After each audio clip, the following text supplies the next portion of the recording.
آج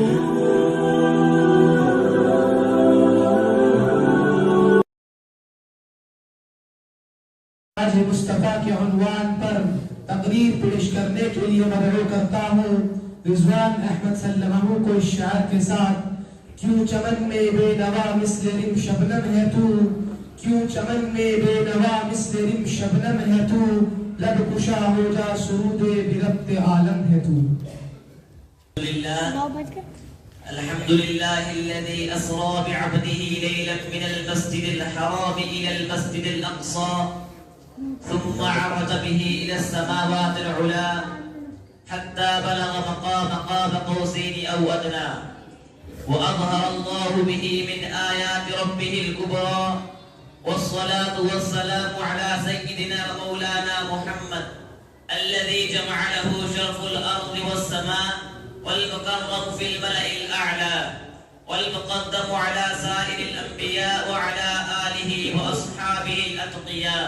أما بعد، صدر محترم مشرق و مکرم حضرات اساتذہ اکرام، مہمانان اعزام اور معزز سامعین، آج کی اس بابرکت رات کے مد نظر میرا موضوع سخن معراج مصطفیٰ ہے. سامعین کرام، معراج وہ روشن رات ہے، وہ نورانی ساعت ہے، اسے تاریخ نے لیلۃ الانوار کہا، اسے فلک نے لیلۃ الاسرار کہا، اسے زمین نے لیلۃ الفخر کہا، اور جسے اہل ایمان نے لیلۃ المعراج کے نام سے یاد کیا. معراج وہ ساعت ہے اس میں محمد مصطفیٰ صلی اللہ علیہ وسلم مسجد حرام سے مسجد اقصی تک سیر زمین کر کے سدرۃ المنتہا سے ماوراء سیر سما کے مسافر بنے. یہ وہ رات تھی اس نے مکہ کی گلیوں کو نور دیا، آسمانوں کو سرور دیا، فرشتوں کو حضور دیا اور کائنات کو دستور دیا. شاعر کہتا ہے: چمک اٹھا جو نور حق سوئے عرش معلی سے، چمک اٹھا جو نور حق سوئے عرش معلی سے، زمین و آسمان کہنے لگے یہ ہے ورود مصطفیٰ سے. حضرات، جب محبوب کبریا مقام کعبہ میں حضرت ام ہانی کے مسکن میں آرام فرما تھے، تب حضرت جبریل تشریف لائے. اولا آپ کو بیدار کرنے کے لیے غائب درجے کی تعظیم بجا لائے، پھر قدم مبارک کو بوسہ دے کر بیدار کیا، پھر سینے مبارک سے قلب اطہر کو نکال کر آب زمزم سے دھویا، تاکہ قلب انسانی کے اندر کمالات روحانی اور تجلیات ربانی کا مشاہدہ کرنے کی صلاحیت و قوت پیدا ہو جائے. اس کے بعد براق جیسی برق رفتار سواری عطا کی گئی. اس کے ایک قدم میں دنیا کی حدیں سمٹ جاتی ہیں، فاصلے باندھ کھا جاتی ہیں. اس برق رفتار سواری سے سرزمین انبیاء پر آپ کی تشریف آوری ہوتی ہیں. تمام انبیاء سابقین اولین و آخرین آپ کی زیارت کے شرف سے شرف یاب ہوتے ہیں. مسجد اقصی میں انبیاء کی صف لگتی ہیں اور منصب امامت کے لیے آپ کو چنا جاتا ہے. تمام انبیاء آپ کی اقتدا میں اللہ کے حضور نماز ادا کر کے شکر بجا لاتے ہیں. جس کے دیدار کے واسطے آنکھیں ترس گئی تھی، آج ان آنکھوں کو حضور کے دیدار سے سرسبز و شادابی ملی. اس نبی مکرم کی زیارت سے بے چین دلوں کو چین ملا، ذہن و دماغ روح انور کے نور سے روشن و منور ہو گئے. آپ صلی اللہ علیہ وسلم کا منصب امامت پر فیض ہونے کا یہ راز افشا کیا گیا کہ قیامت تک صرف نبی آخر الزمان کی ابتدا کی جائے گی. اب تمام شریعتیں منسوخ، اب صرف شریعت محمدیہ کا بول بالا ہوگا، کیونکہ آپ سید الانبیاء امام الانبیاء ہیں. تاج ختم نبوت آپ کی سر مبارک کے لیے زیب دیتا ہے. امامت انبیاء کے بعد اب سفر شروع ہوتا ہے آسمانوں کا. ساتوں آسمانوں کا سفر آپ کرتے ہیں. ہر آسمان پر کوئی نہ کوئی، ہر آسمان پر روحانی فرشتے آپ کے استقبال کے لیے کھڑے ہیں. ہر آسمان پر کوئی نہ کوئی عظیم المرتبت نبی آپ کی ملاقات خصوصی کا شرف حاصل کرتا ہے.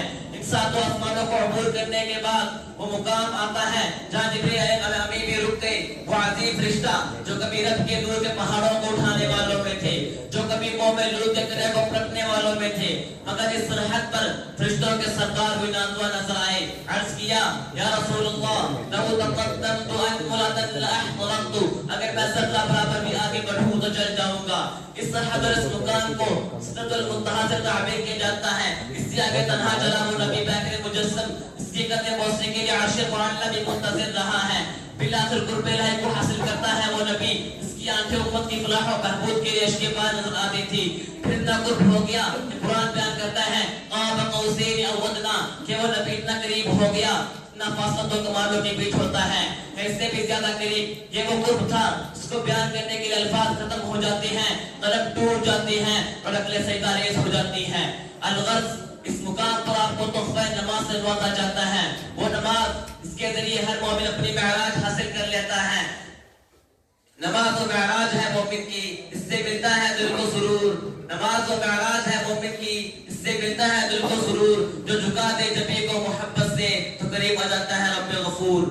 معراج کا واقعہ اس قدر طویل ہے، اس کو اتنے مختصر وقت میں بیان نہیں کیا جا سکتا. اس سے معراج کے مقاصد پر نظر کرتے ہیں. معراج ہمیں بتاتی ہے کہ معراج صرف ایک واقعہ ہی نہیں بلکہ رب کے لیے سفر کرنے کی دعوت ہے. معراج دعوت دیتی ہے کہ اس بات کی کہ اگر روح زمین کے تمام باشندوں کو قرب الہی حاصل کرنا ہے تو معراج کے مہمان مقتدا کی ابتدا کرنی ہوگی. محبت کے چراغ سے اپنے دل کی تاریکی کو ختم کرنا ہوگا. میں چند باتوں پر اپنی تقریر کو اس شاعر کے ساتھ ختم کرتا ہوں. زمین و آسمان کہہ اٹھے یہی تاج رسالت ہے. زمین و آسمان کہہ اٹھے یہی تاج رسالت ہے. نبی کے نقش پا میں ہی چھپا راز فضیلت ہے. سفر معراج کہتا ہے یہ رتبہ صرف اسی کا ہے. سفر معراج کہتا ہے یہ رتبہ صرف اسی کا ہے جس کے نام سے روشن یہ پوری خلقت ہے. وآخر دعوانا الحمدللہ رب العالمین.